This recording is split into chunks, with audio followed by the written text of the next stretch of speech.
Yes. Ready? Yep. 1 2 1 2 1 2 3 4 5 6.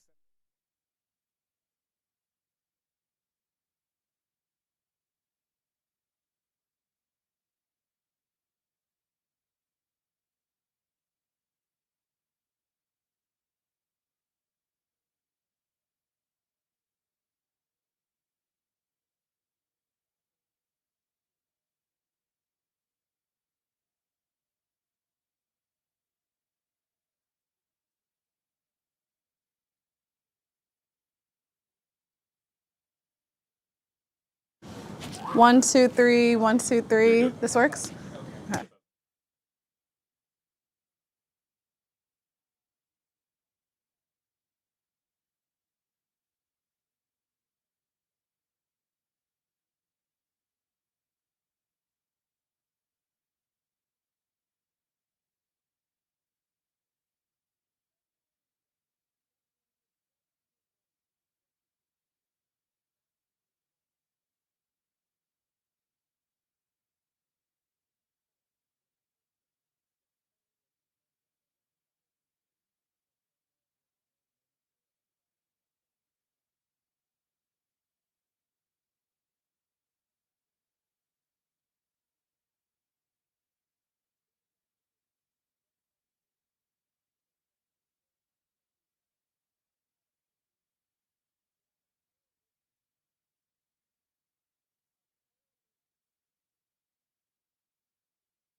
Five, four, three,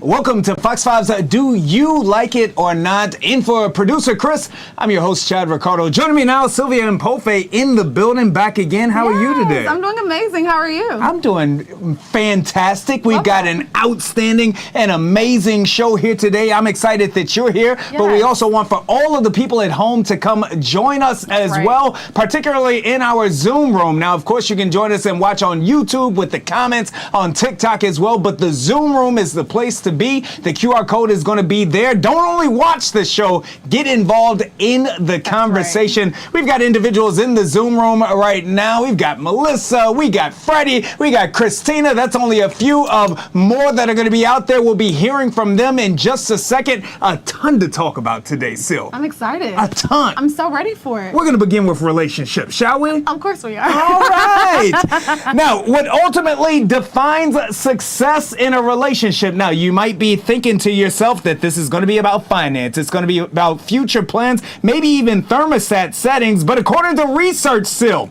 it's food and the willingness to share food. Food has always been a central part of bonding, from family dinners to romantic candlelit meals. And research shows that couples who are willing to share eating utensils, Sylvia, signifies an even deeper level of intimacy for those relationships. So you see the chopsticks in action right there. We're talking about forks, knives, and spoons. Are you sharing eating utensils with your significant other? You know what? As you were speaking, I was really on the same page with you. I was like, yes, share the food. I started thinking of an example. Like, you started saying utensils. I'm like, now, did you lose yours? Like, what happened to it? Like, what do you mean we only had one fork and we have to use that fork together? Yes. Yeah. Or are you like feeding me like a piece of food, like on the same fork? Even more so, your partner is taking a spoon, their spoon, with the ice cream, and putting it right there to you. I think that's okay, but do we have to share one utensil for our entire plate is my concern. So I'm wondering why did we not equally have our own? I'm just wondering. Well, you know what, Sylvia, since you don't officially have the answer, I'm going to a couple of individuals that do. Eddie and Christina in the building, sharing utensils, guys. Do you like it or not? Oh, they immediately said no. No. Yeah, Mr. Melissa, hell no. No, we don't. No. Yeah, we don't do. We don't do that. As many years as we've been together, I will not eat off of his fork. I will maybe eat off his plate. Sure. But no. Okay. No, I'm not eating off his fork. No, we're not doing that. And somehow the two of you have managed to stay married for years and years and decades, even without it. We're going to bring in a special surprise guest to the show here who is eating off of everything. That's producer Chris and baby in the building. Producer Chris, you look amazing. Thank you very much, Chad. This is Harper Cleo making her Do You Like It or Not debut tonight here with Chad Ricardo and Sylvia. And I think a successful relationship, if we're talking about what defines, let me just state for the record, Molly and I will absolutely eat off of each other's utensils. We will share toothbrushes. We've done it all. In fact, we've actually even created another human being. So you can imagine we've shared quite a few things in our day. So I think that's a successful relationship. I think that is successful as well. Listen, Chris, you are always a handsome man, and fatherhood looks amazing on you. Congratulations, brother. Beautiful. Congratulations, Chris. Thank you very much, guys. I just wanted to pop in and say hello to everybody, and so did Harper. You can see that she's kind of mid-nap right now. I love which it. Which is basically how we spend most of the hours of the day at this point. But we miss you guys, and we just wanted to jump on and say hello. We miss you, and hello, baby Harper. We love you. And I already love Harper because I feel like she has the same bedtime as me. Because I'd be in the bed right now too if I wasn't here. Look at you, Look man. at me and Harper. We're bonding. We have so much in common. All right. Enough of you. Thank you, producer Chris. Who do we got next? Let's go, Allison. What do you think? Okay, so it's been a long time since I've been in a relationship, so just the fact of getting that close with someone is like, But if it was a situation where, like, you know, there's only one fork available right now, we can share for a little minute here, but not let's just be romantic and share spoons. No, Alan? No, thank you. Okay, I totally get that. Alan, I see you over there.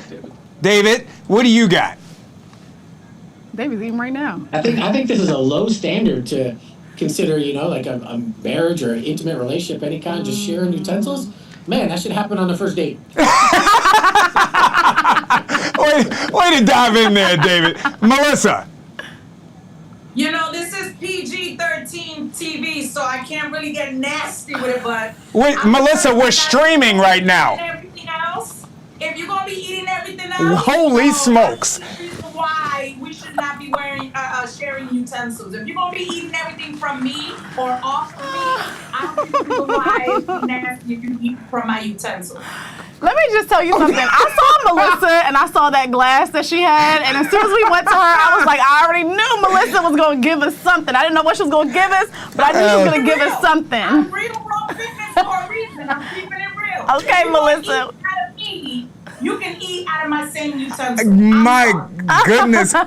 We are streaming right now on Fox Local. That's a beautiful thing. We're streaming. Thank you for that, Melissa. I think that's going to be the final word on this topic. We're going to stay on relationships, though, and moving on. How important is it, Sylvia, that you be friends with your partner's friends?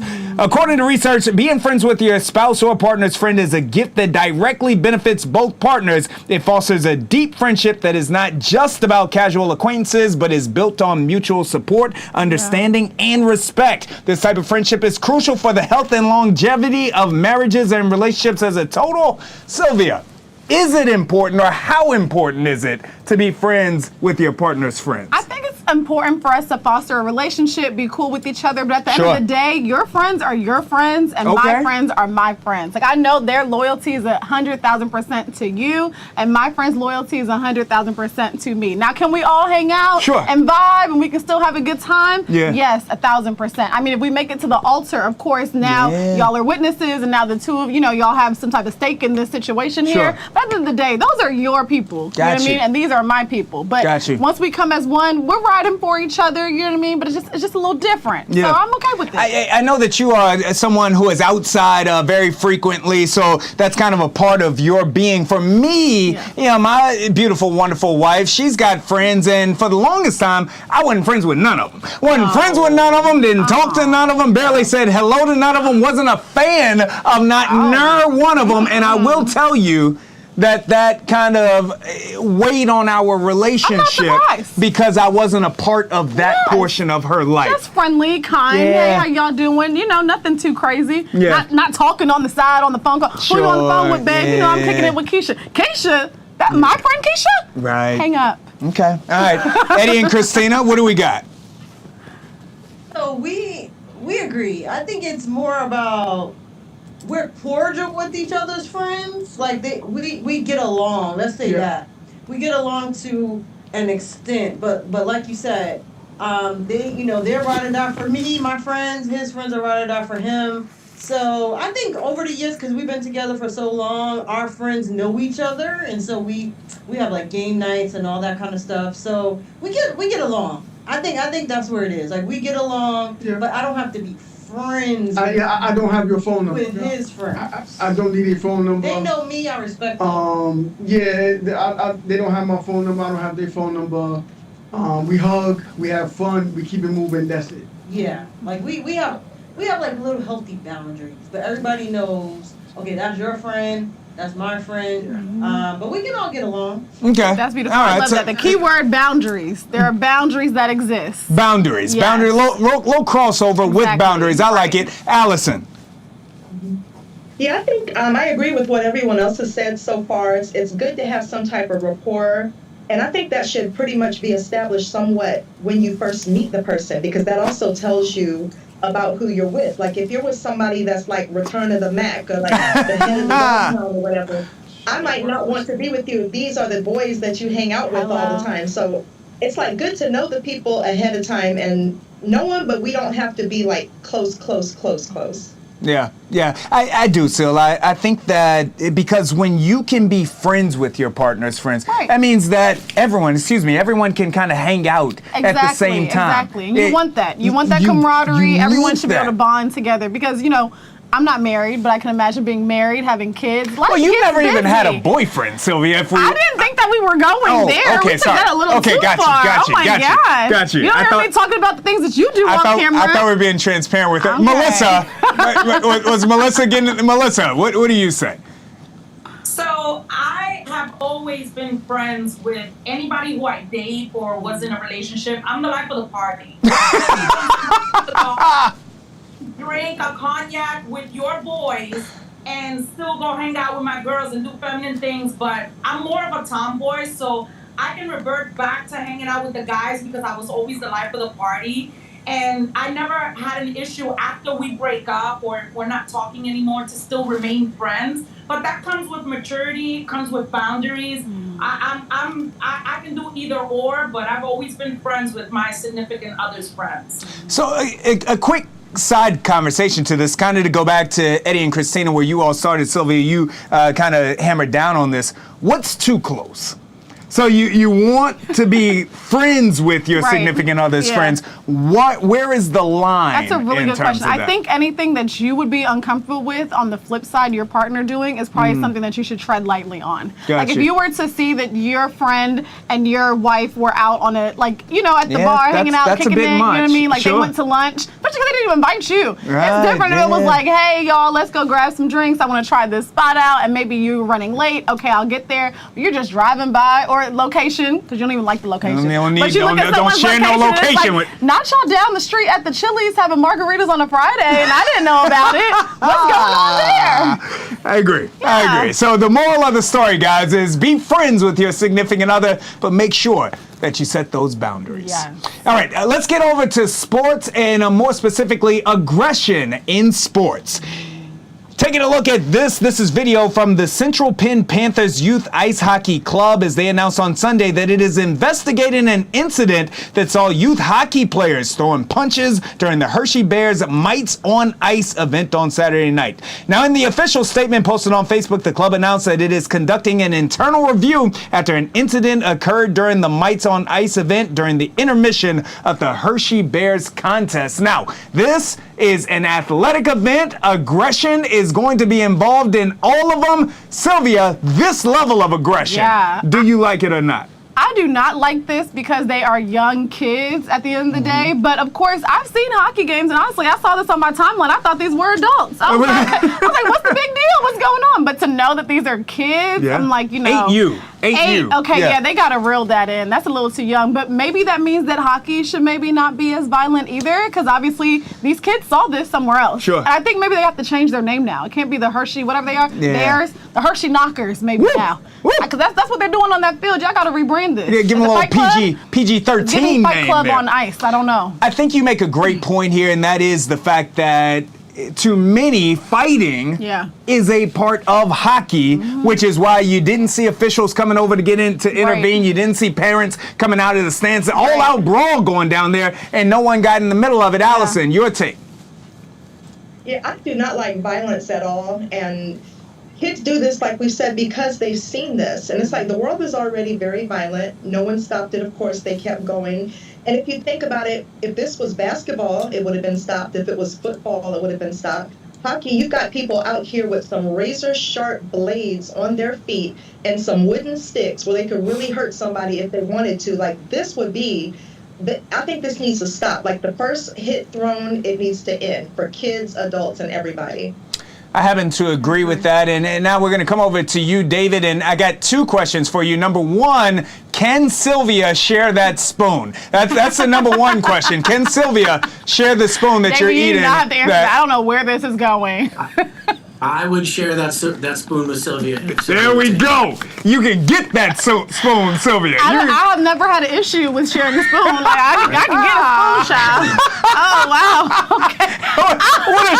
What a show we're having here tonight. Second question, David, as we bring it back, we reel it back in here.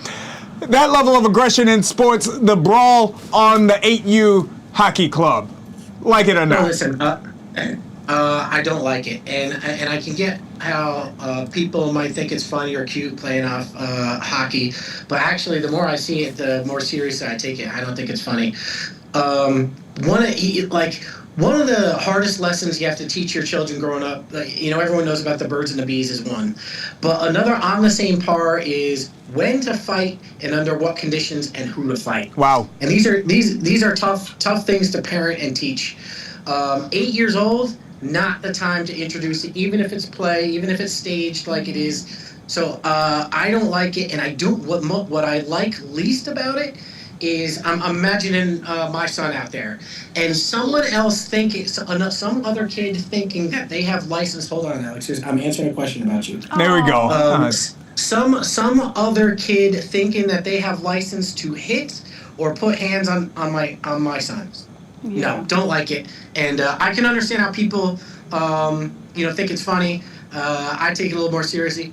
Take this with a grain of salt, because I also think if fighting should be sanctioned in hockey, get a different sport. Get a combat sport. Fighting should be out of hockey. And so I think that too. So you can take that for what it's worth. No, I agree with you, brother. And my take on this is that, again, in hockey, whether we're talking about youth, we're talking about collegiate, we're talking about professional, there's this thought that fighting is a part of the game in hockey. Yeah. In baseball, to an extent, it's a part of the game. But let something like this happen in basketball, and it's a whole different situation. For sure. Melissa, your take. All right, so I'm going to sound like a hypocrite right now.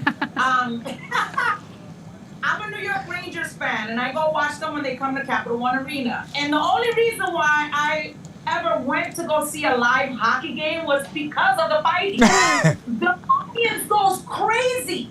They go crazy when they start fighting. They could goal, they could score, whatever. But once the fighting and the pushing and the shoving and the helmets come off, audience goes crazy. However, I am a mom. Okay, and I agree with David.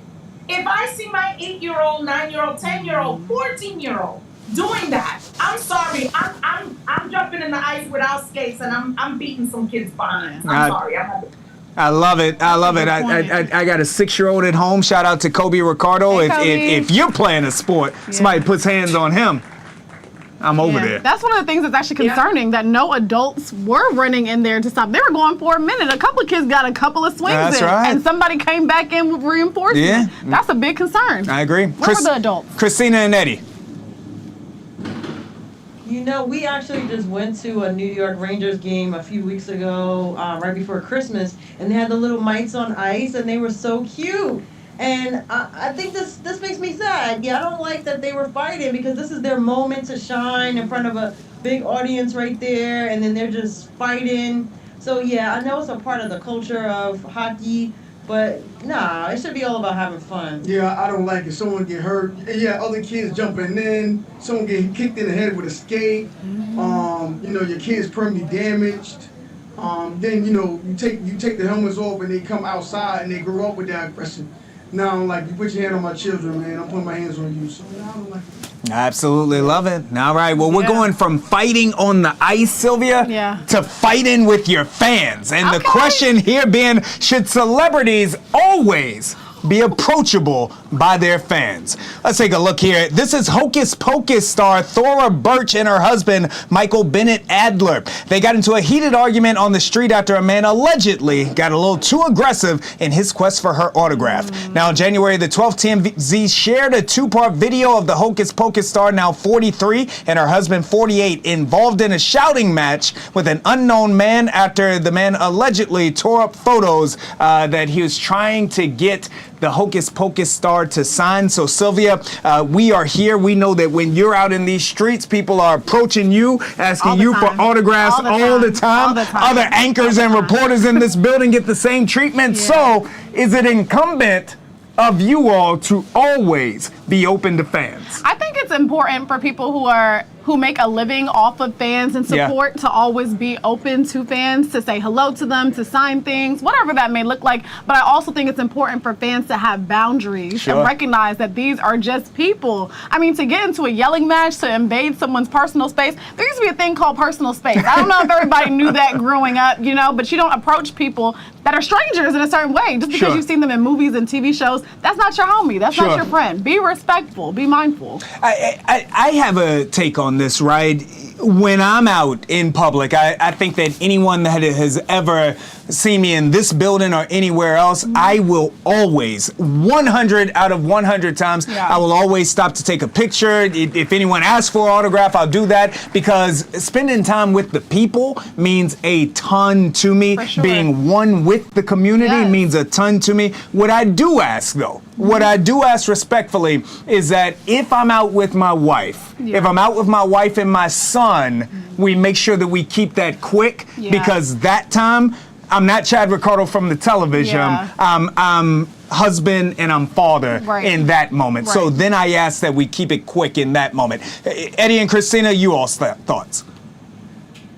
Yeah, so we're on both sides of this now. You know, we're public figures, but then we're also fans, right? So, like, we saw you, Chad, and Fox, and we were like, hey, you know, so you took a picture with us. So I think it's important to show love to your fans, but like you said, there's respectful. Again, those boundaries, just being respectful. They're still humans. We're still humans. People do it to us. We'll see people on the street and they're like, Christina, Eddie, you know. So it does happen, but we like to be, you know, cordial, friendly. So I think it's important to still show love, but just say, you know what, right now I'm with my family right now, so I can take a picture, I can sign an autograph, but then, you know, we kind of have to go and do what we're doing right now. I'm with you, Chad. You know, just be mindful that we together, we out somewhere, just take a quick picture, sign an autograph, meet a new friend. You know, like Chuck Rock. You know, the love is there, but some people don't understand that boundary. So, just give me a pen, let me sign, boom. Thank you for support. Keep it moving. Take a picture. It reminds me of the Eminem song when he talked about, are you too young for? I don't know which song you're going with. Eminem song. I know Eminem, but which one? What is it? Somebody out there remembers. Allison, it may not be you, but somebody in the Zoom room remembers Eminem had the song and he said something about just when I'm with my daughter, give me the. No one. It's I am. It's who you. I am who you think I am. That's what I'm talking about, Eddie. He's in the bathroom stall. People trying to get autographs and all that. There we go. You gotta be alone. You too young. You're too young. Eddie got my back. Eddie has your back. He did. Eddie got my back. That's the only Eminem song I like. I know it. I love that song. That's cool. I love it. All right, Melissa, again, yourself, local celebrity as well. What's your take? Are you always available for handshakes and hugs? Melissa want to say hi to the people. Listen, so even when I wasn't involved in a relationship, every single person that comes to me says, oh my God, I never actually thought I was going to meet you in person, but you said something the other day that really touched my heart, or you motivated me to come to the gym or something. I'm always available to talk to people. However, I wish it would be shown to me whenever I need a shoulder to cry on. But when I did have my Instagram page, I was very, very in tune with it. People would ask me questions, ask me for advice, counseling, and things like that. But when they see me out in the street, they want to take a picture of me. I'm very humble, but I will always take the time to talk to someone, to counsel somebody, to give them my thought or my opinion on something, whether you take it or not, that's your personal business. But the fact that they just want to meet me in person is very humbling. Now, if they come at me sideways, then I redirect them, and then they come Yeah, I imagine you don't have any problem with redirecting them. You know how to get them together. No problem at all. All right, Allison, what's your take? Because, Allison, I do think that there are times, right, again, when that individual that you want that time from, if they're with their family, I think that there's got to be some respect shown there. What do you say? Yeah, I was in a situation where I did show someone that respect. Recently, I went to the Peach Cobbler Factory, and I saw Carla Hall, and she was sitting with people that looked just like her, so I knew it was her family. And I told my son, I was like, oh, that's the food lady. And then I showed him a picture of her, and I was like, I'm not going to bother her because it was a nice Sunday.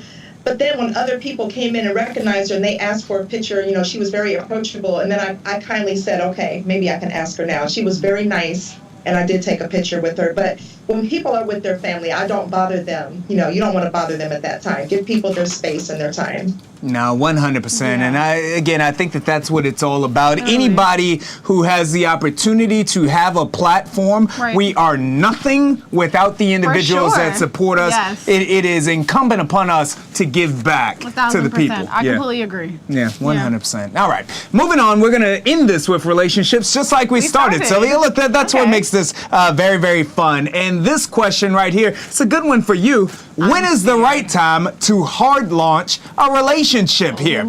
Well, studies talk about a hard launch, of course, being an explicit announcement of your relationship, often made on social media platforms. This can involve posting a photo of you and your partner together, tagging them, and making a clear statement about your relationship status. This, of course, is unlike a soft launch, which hints at a relationship without revealing much detail, like posting a photo and or holding hands, etc. So, Sylvia, in this day and age of social media, when is the right time to hard launch a relationship? I think whenever the two of you feel comfortable. I mean, if you know that's your partner and you know you all are hanging out, you're spending time with each other, you've met each other's family, it's really, it's up to y'all, you know, it's up to y'all to figure out. Because some people don't care. They'll hard launch somebody after a month. And it's like, you know what? I'm not with them no more. If you don't see me with them, don't ask me about them. And that's okay. You do what works best for you. There is no real timeline. Like, you have to do what works best for you and your household. Okay, so you are meeting parents before posting a photo with someone. That's pretty aggressive. Yeah. I mean, I'm soft launching. Like, maybe if you look very closely, you'll see a hand or an arm or a finger or something. Maybe you see somebody's side, like their arm, their shoulder. Man, when I was in these streets, I wasn't meeting nobody's mama for a really long time. Melissa, what do you say? Hell no. I'm sorry. For the past 7 years, I have never posted a picture of somebody that I was sleeping with, somebody that I was in a situationship with, somebody that I was messing with. You ain't gonna know who I'm sexing and who I'm talking to. No, I'm sorry. But Melissa, what if that's your man? In an instant, what happens is you start talking to them. Nobody wants to know nothing about them. And then all of a sudden, you see them hanging out, they dating or whatever. Now, every woman in the world wants to talk to them. Absolutely not. Absolutely not. Look at what you're talking with Christy and Desmond.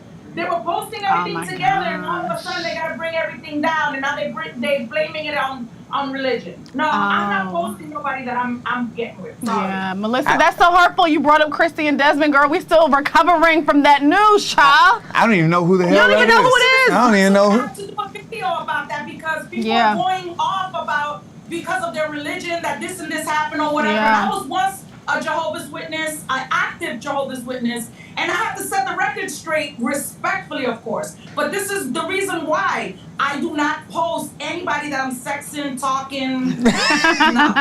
Hey, Melissa, not posting who it is that she's sexing out here. We're gonna make she's sharing spoons, but she ain't posting pictures of. She ain't posting pictures. And that's her business. That's her business. What she wanna do. All right, Christina and Eddie, the two of you been together for a long time. Obviously, we can find pictures of you two together. Yes, you can. Right here, right here. We're always together. Now, I agree with Sylvia.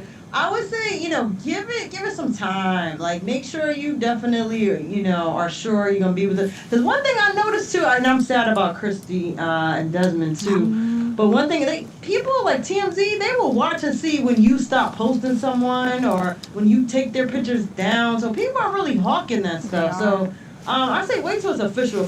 Like, you really know we're going to be in this together for a while before you start posting and make it a hard life. I mean, why you got to tell anyone anyway? Just keep it moving. That's what I'm saying. Hey, listen. That's what all Rich Stedman did. They just kept it moving. They got to post the word, tell them what.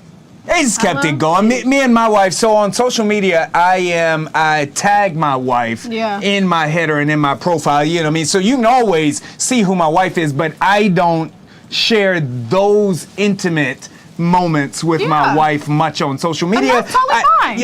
I protect my relationship. Yes. I protect that. Yeah, you do what works for you. That's the thing that matters the most. Okay, all right. David, what do you got? Well, I'm much props and respect, appreciation to Melissa, to her not putting our business out there and keeping us on the down low. I appreciate that. Melissa, do you have a response? See nothing, I ain't hear nothing, and he a married man. That's why it's good on the download. But hard lateral. The only thing I have to say on that is this: for the guys out there, much better to be on the end where your partner is asking you to hard launch it, rather than you pressing them. So if they're asking you, you're in good shape. As a man, I happen to agree with that very much. And I also agree that this has been a fantastic show. Want to give a shout out to the Zoom room for always being absolutely amazing. Yeah. Sylvia, you ma'am, absolutely amazing. Producer Jim making it happen. Yes. We'll see you tomorrow on Do You Like It or Not?